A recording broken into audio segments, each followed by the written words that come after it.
Bonjour et bienvenue dans cette vidéo où l'on va parler en détail de la qualité d'image du Crystal Light.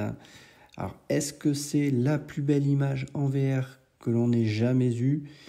Eh bien, c'est la question à laquelle on va essayer de répondre ici. Dans cette vidéo, je ne vais pas vous parler de données techniques, mais du ressenti. Le ressenti, c'est ce qu'il y a de plus important en VR. Parler d'une résolution pour dire que la qualité d'image est meilleure, ça ne parle pas forcément vraiment en VR comme on va le voir après.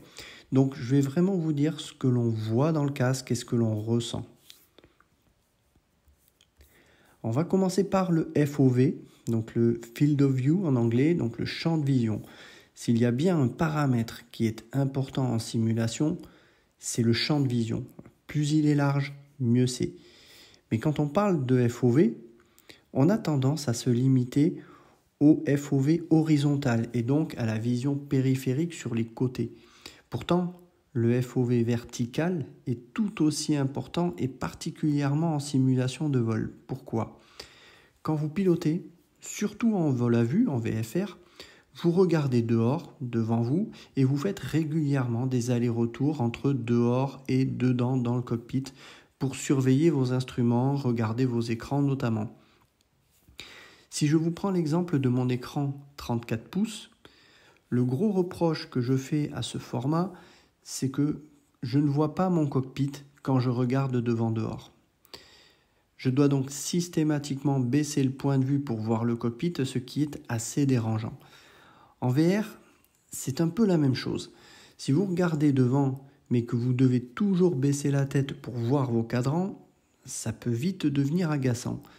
D'autant qu'en réel, un simple coup d'œil dans le cockpit sans bouger la tête suffit pour regarder la position d'une aiguille notamment.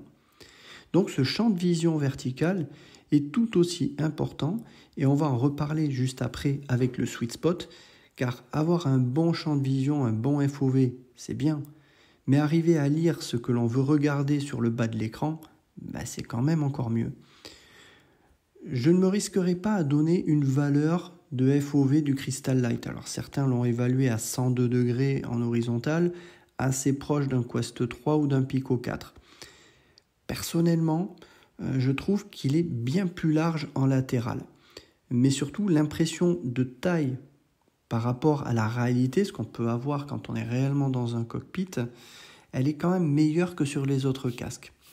Alors, je ne parle même pas du HP Reverb G2. Le Crystal Light a un champ de vision qui est nettement plus large que le G2, ça c'est évident, ça se voit vraiment à vue d'œil. Je dirais qu'on est environ 1,5 fois plus grand que le champ de vision qu'on pouvait avoir sur le HP Reverb G2. Bref, ça vous change totalement la vie en VR. Là où le Crystal Light est particulièrement bien adapté selon moi, c'est pour la simulation automobile, où vous avez un champ de vision horizontal qui est suffisamment large sur les côtés pour notamment voir les rétroviseurs. Après, c'est pas ce genre de simulation que je joue, je fais pas du tout de simulation automobile, mais en tout cas pour cette utilisation, le Crystal Light peut être une très très bonne occasion. Pour moi, le Crystal Light offre le meilleur champ de vision que j'ai pu voir à ce jour, et en simulation de vol, c'est tout simplement parfait. On demandera bien sûr dans le futur un champ de vision encore plus grand, je ne suis pas contre, mais celui que l'on a là, ici avec le Crystal Light, il est idéal, il est parfait. On va maintenant parler du sweet spot et en même temps également des lentilles asphériques en verre dont est équipé le Crystal Light. Alors le sweet spot, qu'est-ce que c'est ? C'est la zone au centre de l'écran où la netteté est la meilleure. C'est souvent une question liée à la nature des lentilles, mais aussi à la capacité de votre carte graphique à pouvoir délivrer une image de haute résolution, comme on va le voir après.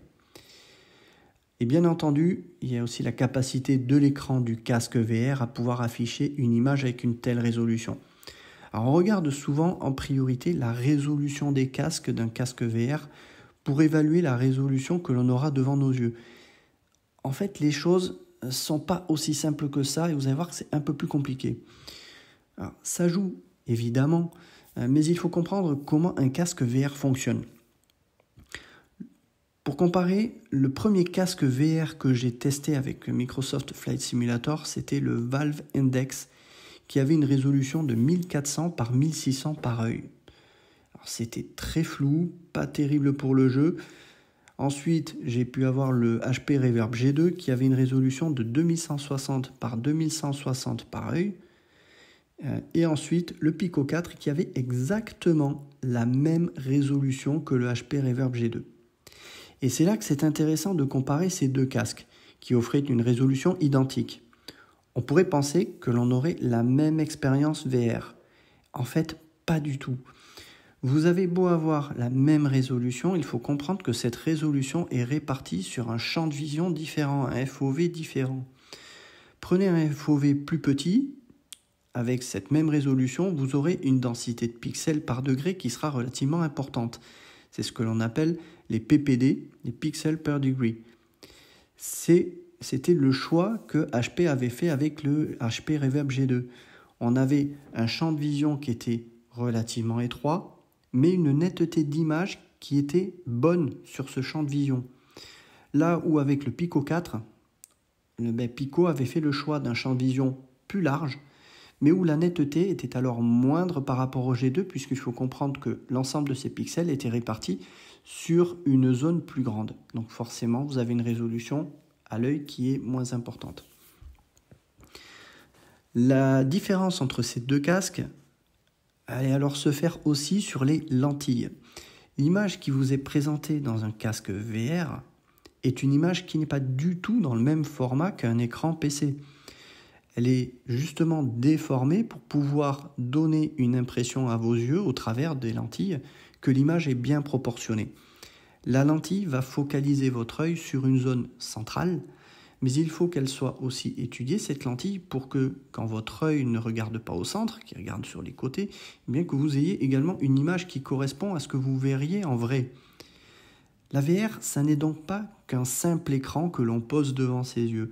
C'est bien plus complexe que cela. Et dans le cas du HP Reverb G2 et du Pico 4, on avait deux technologies de lentilles très différentes. On avait des lentilles asphériques sur le HP Reverb G2 et des lentilles pancake sur le Pico 4. Le problème des lentilles du G2, c'était que la zone de netteté que l'on avait au centre, ce que l'on appelle donc le sweet spot, était très étroite. J'estimais à peu près à peine 20-30% de l'image que vous aviez comme étant nette.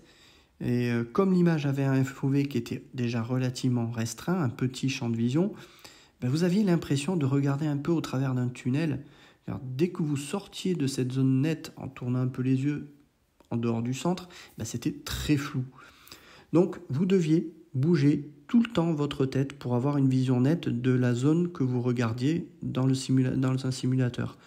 Mais dans cette zone au centre, l'image par contre était vraiment excellente sur le G2, suffisamment pour lire parfaitement les inscriptions et les chiffres que vous pouviez avoir dans un cockpit. Avec le Pico 4, les lentilles Pancake offraient une zone de netteté au centre qui était bien plus grande que sur le G2. On était sur de l'ordre de l'estimation que moi j'en fais était de 80% de l'image. Alors vous pouviez enfin bouger les yeux et voir correctement loin du centre. La contrepartie, c'est que la résolution au centre et donc la netteté n'égalait pas celle du G2. Mais du point de vue d'expérience sur Flight Simulator en VFR, quand vous faites du vol à vue, sur le Pico 4, c'était beaucoup plus agréable parce que vous pouviez regarder beaucoup plus librement.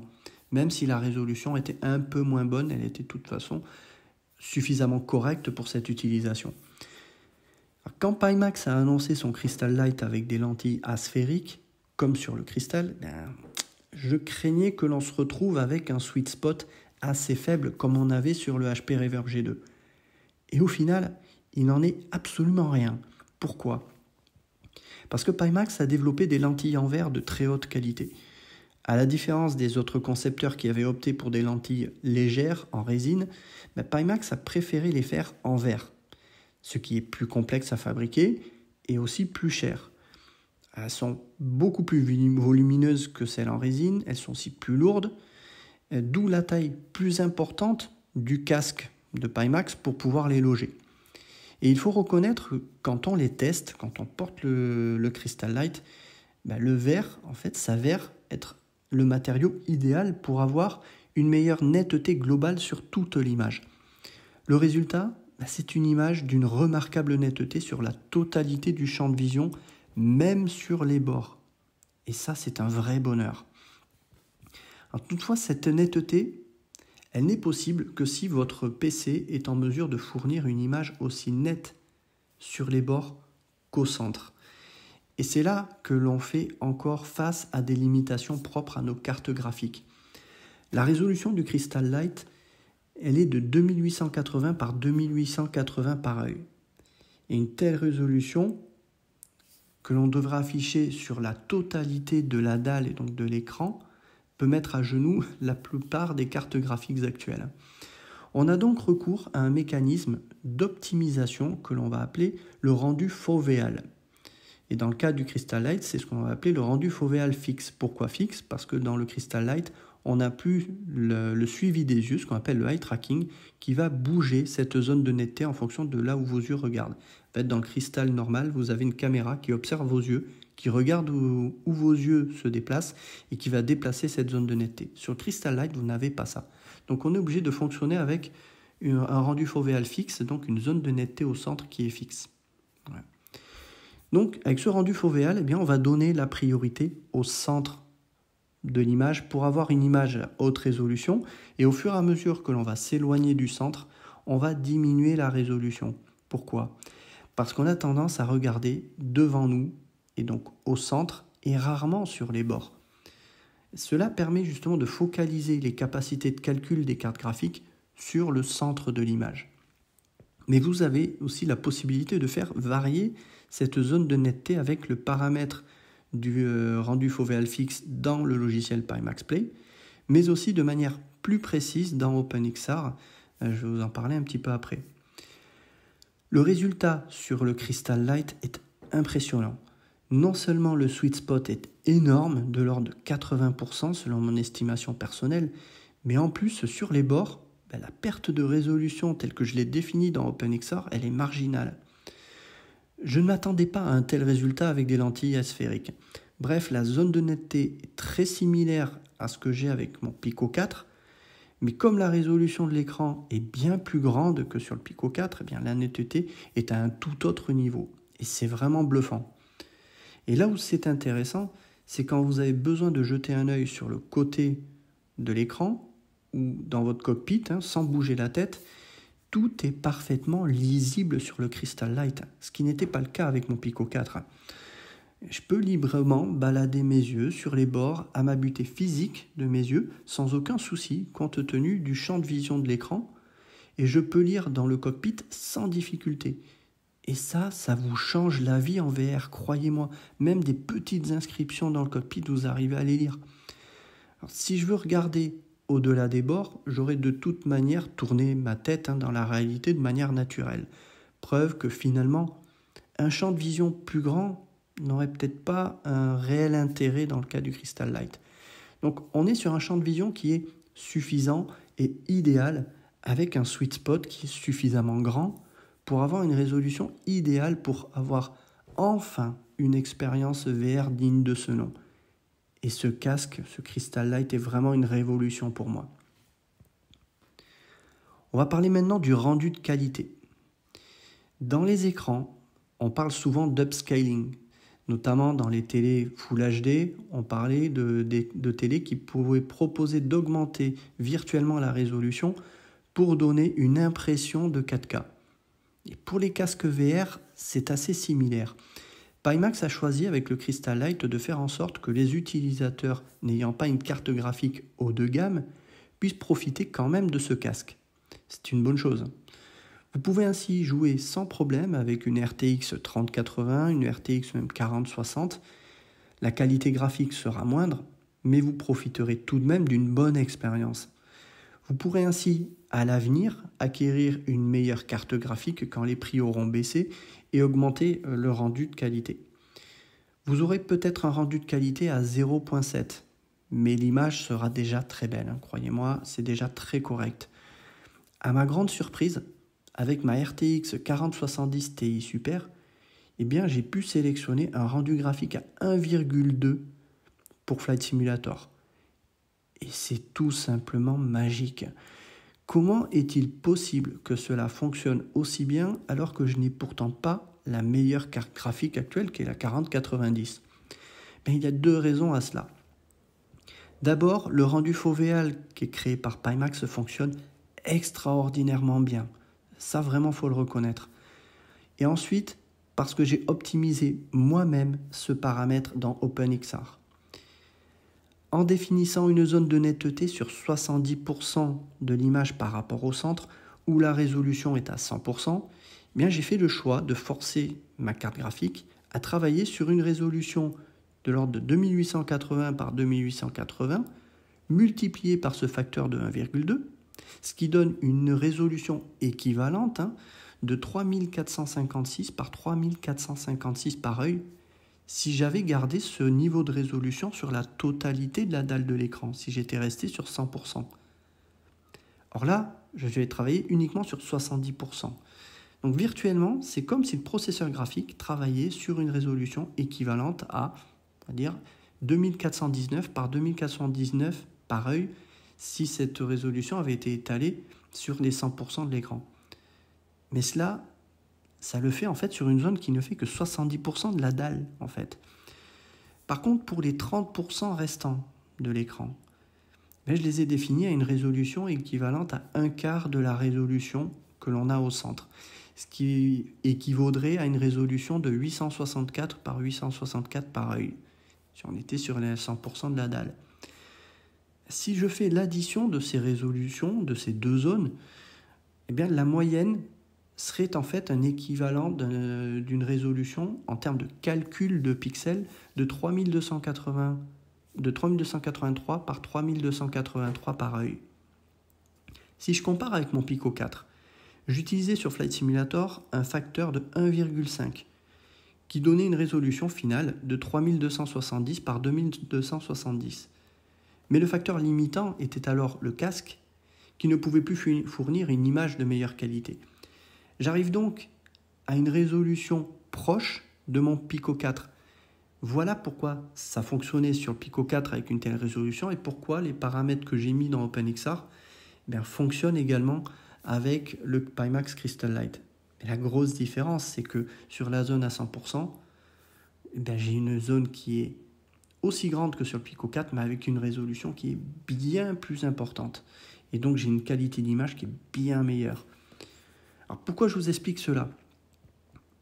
Pour que vous compreniez que réfléchir en résolution native du casque ne veut rien dire. À partir du moment où vous n'appliquez pas 100% de cette résolution sur la totalité du casque, ce que justement j'ai fait, je n'ai pas appliqué 100% de cette résolution sur le casque. J'ai appliqué 100% sur 70% de la totalité de la dalle et une résolution moindre sur les 30% restants. Donc en définissant une zone au centre moins grande et une zone périphérique plus grande, par exemple, si vous diminuez cette zone au centre, vous allez avoir un sweet spot plus petit, mais vous allez y gagner énormément en capacité graphique parce que votre processeur il va travailler sur une résolution bien moindre sur une zone plus large en périphérie. Donc à vous de voir si en fonction de votre carte graphique, vous préférez élargir le sweet spot pour avoir une netteté exceptionnelle au détriment de bords plus flous, parce que vous pouvez très bien mettre, au lieu de un quart de la résolution du centre comme j'ai mis, vous pouvez mettre un 16e. Là par contre, vous allez le voir. Voilà. Mais vous aurez une vision périphérique qui sera pas bonne du tout. Tout cela est possible avec OpenXR et ce sera à vous de tester ce qui vous convient le mieux. Mais au moins, avec un casque VR du niveau du Crystal Light, vous aurez la possibilité d'avoir un rendu visuel qui est vraiment impressionnant. La luminosité du casque. Franchement, elle est excellente. C'est bien plus lumineux que ce que j'ai connu avec les autres casques que j'ai pu avoir. J'ai toutefois diminué la luminosité à 70%. La perte de luminosité, elle est marginale au final quand je vole de jour, mais cela a un impact non négligeable sur la vision de nuit et donc sur le local dimming. Jusqu'à présent, voler de nuit en VR était une épreuve. Vous aviez un écran LCD qui faisait que les noirs étaient gris, la luminosité globale du casque rendait l'image impropre à une utilisation de nuit dans un jeu.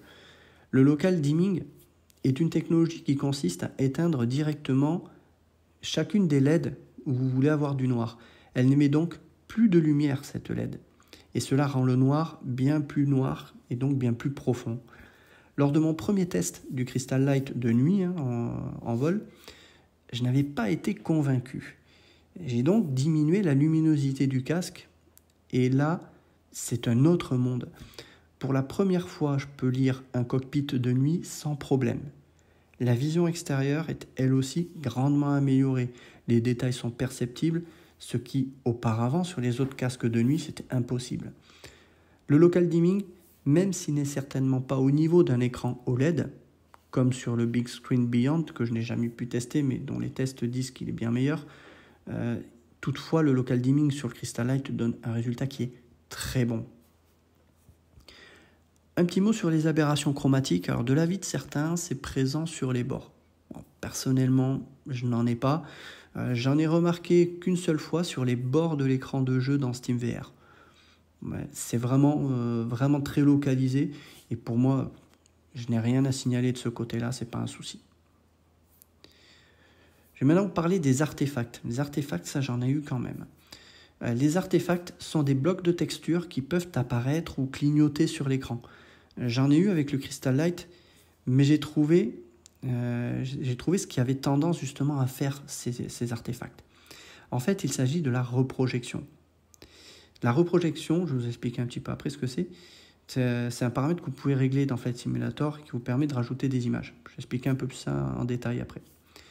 Bref, j'ai désactivé cette option dans Flight Simulator et depuis, je n'en ai plus du tout. Donc, la reprojection, c'est un process qui permet de réduire le nombre d'images par seconde qui vont être générées par la carte graphique. Par exemple, si vous avez sélectionné un refresh rate sur le Pimax Play de 75 Hz, vous allez avoir donc 75 images par seconde qui sont envoyées au casque. Il faut donc essayer d'avoir 75 images par seconde dans Flight Simulator, ce qui est assez difficile avec ce jeu vu les ressources qu'il demande. La rétroprojection permet de descendre à la moitié de ces 75 fps, soit environ 37 fps. Des images intermédiaires seront intercalées entre deux images générées par la carte graphique, afin de réduire la pression sur la carte graphique. Mais parfois, cela crée des artefacts. Dans mon cas, il s'agissait plutôt de lignes, de triangles qui venaient clignoter, des triangles blancs souvent, qui venaient clignoter sur l'écran de manière intempestive et irrégulière. Et ça vous dégrade la qualité d'image et cet aspect qui flash peut parfois déranger dans les yeux. Bref, désactivez cette option dans Flight Simulator et vous n'en aurez plus. Contrepartie, il vous faudra peut-être diminuer un peu les paramètres graphiques. Alors, l'optimisation du Crystal Light avec un petit logiciel qui s'appelle Auto FPS. Quand on découvre un casque, on passe souvent beaucoup de temps à tester les réglages pour trouver le compromis correspondant à notre configuration PC. Fluidité contre qualité d'image, la VR est souvent synonyme de concession graphique. C'est vrai que vous n'aurez jamais une image aussi nette que sur un écran PC en 1440p ou en 4K. C'est encore vrai avec le Crystal Light, même si aujourd'hui j'estime que visuellement dans le casque, on a le sentiment d'avoir une image en Full HD. Ce que je vous dis là, c'est pas du tout négatif. C'est que déjà, quand vous avez une image Full HD en VR, c'est fantastique. Voilà. Mais sur un écran, l'impression, elle est quand même très différente. D'autant que la fluidité aussi sur la VR, elle est encore plus importante, car le moindre lag que vous pouvez avoir dans un casque VR, c'est beaucoup plus gênant que sur un écran. Ça peut même vous vriller le cerveau et participer à cette sensation de malaise, de tête qui tourne, que certains peuvent avoir en VR. Il faut donc absolument optimiser votre expérience VR. Et trouver ce juste milieu entre fluidité et qualité d'image n'est pas toujours chose aisée. Et c'est là que Auto FPS va vous apporter une aide inestimable. Ce logiciel est gratuit.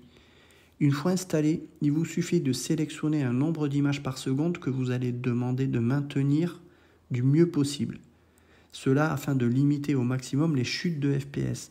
C'est en effet souvent quand on a les FPS qui chutent, généralement en dessous de 24 images par seconde, que l'on remarque des ralentissements.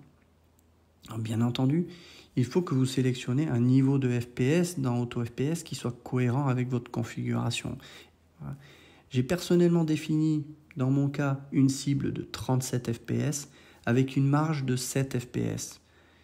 AutoFPS va alors adapter le niveau des graphismes afin de maintenir le plus possible 37 images par seconde et essayer de ne pas passer en dessous de 30 images par seconde. Vous conserverez ainsi une fluidité excellente et vous ne remarquerez pas quand les FPS tombent à 30 images par seconde dans Flight Simulator. Et ça vous change la vie. Depuis, j'ai une expérience VR avec le Crystal Light dans Flight Simulator qui est impressionnante de fluidité et de beauté. L'image, elle est encore plus nette qu'avec tous les réglages que j'ai pu tester et la fluidité est excellente. J'ai d'ailleurs remarqué qu'avec AutoFPS, la charge CPU avait fortement diminué. Alors que l'on aurait pu penser que ce logiciel n'agissait que sur le GPU, sur la carte graphique, bien, en réalité, j'ai beaucoup moins de pics du CPU à 100%, ce qui avait, vous avez pu voir dans les vidéos précédentes, pour conséquence d'impacter le tracking du casque et avoir des gros ralentissements. Et bien aujourd'hui, AutoFPS, j'ai le sentiment qu'il régule aussi ce genre de choses. Je ne sais pas comment fonctionne en détail ce logiciel, mais c'est un constat que je fais. J'ai beaucoup moins de charge CPU à 100% que ce que je pouvais avoir avant, et donc je n'ai plus du tout de freeze que l'on pouvait avoir au tracking qui était dû à la surcharge du CPU. Bref, je ne peux que vous recommander ce petit logiciel qui va vous changer la vie en VR. L'expérience finale, pour conclure, mais que peut-on dire de l'expérience finale avec ce Crystal Light ? Car c'est quand même le plus important, l'expérience en VR. Eh bien, elle est tout simplement fantastique. Quand je vole aujourd'hui en VR, je redécouvre la beauté de Flight Simulator. La VR, c'est avant tout une immersion. Mais l'immersion ne vaut le coup que si le rendu visuel est réaliste. Et c'est le cas avec le Crystal Light. Jamais un casque VR ne m'en avait mis autant plein les yeux. J'ai tout récemment volé d'ailleurs au Mexique, vers Monterrey, une très belle région. J'en ai pris plein les yeux tellement c'était beau et tellement c'était net. Je voyais les montagnes au loin, je n'arrivais vraiment pas à distinguer la différence avec ce que je pourrais voir en réel. Je regardais les champs en dessous de mon avion et j'hallucinais de voir les moindres détails dessus. Avec le Crystal Light, on entre dans une nouvelle ère de la VR. Là où avant on devait faire des concessions en termes de qualité d'image et de fluidité, maintenant avec le Crystal Light, ça nous permet de profiter enfin de ce que nous, passionnés de vol et de simulation, avons toujours recherché dans la VR, s'évader. Quand vous êtes devant un écran d'ordinateur, vous êtes juste devant un écran, dans un bureau que vous voyez autour de vous. Mais quand vous êtes en VR, avec une telle qualité d'image comme on a sur le Crystal Light, vous êtes littéralement transporté dans un univers 3D et vous voyagez. Vous redevenez cet enfant qui s'émerveille devant la beauté du monde que vous offre ce simulateur au potentiel infini qu'est Flight Simulator 2020. Et encore, on a le 2024 qui va bientôt sortir en novembre. Bref, pas de guerre, pas de violence, juste apprécier la beauté d'un paysage. C'est l'expérience que vous permet le Crystal Light. Alors je ne suis pas du tout sponsorisé par Pimax. Je dis ce que je pense en toute franchise. Ce casque, c'est le casque que devrait avoir tout passionné de simulation de vol. Tant le fossé qu'il creuse avec ses concurrents précédents sortis auparavant est énorme. Pico 4, Quest 3, le Crystal Light n'est pas un cran au-dessus en termes de qualité d'image, mais bien plus que ça. Sans compter que vous avez encore de la marge avec les évolutions des cartes graphiques pour pousser encore plus la qualité d'image à l'avenir. Opter pour le Crystal Light, c'est aussi investir pour plus tard, pour améliorer encore l'expérience visuelle. Alors vous aurez bien sûr des casques ayant des résolutions supérieures, comme le Vario XR3 ou le Somnium VR1. Mais à quel prix ? Le Crystal Light est le meilleur compromis performance-prix. À moins de 900 €, aucun autre casque ne vous fournira une telle expérience. Et je pèse mes mots. Merci d'avoir suivi cette vidéo. N'hésitez pas à poster vos commentaires. Et pour ceux qui ont aussi ce casque, n'hésitez pas à partager également votre ressenti et ce que vous pensez également de ce casque en commentaire. Ça fera toujours plaisir. Merci, à très bientôt.